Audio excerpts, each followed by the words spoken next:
வெறும் ரூ. 100 வந்து கார், பைக்லாம் தராங்க. அத ஏன் வாங்க வேணாம்னு சொல்றீங்க?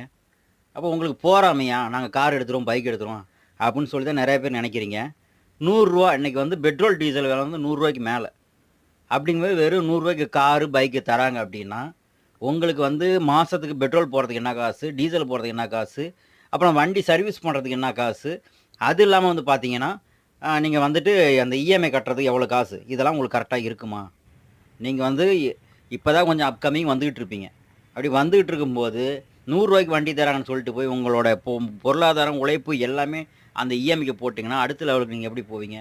உங்களுக்கு காரு, வண்டி, பைக் இதெல்லாம் எடுக்க வேணாம்னு சொல்லல. ஒரு 50% காசு வச்சுக்கிட்டே எடுங்க.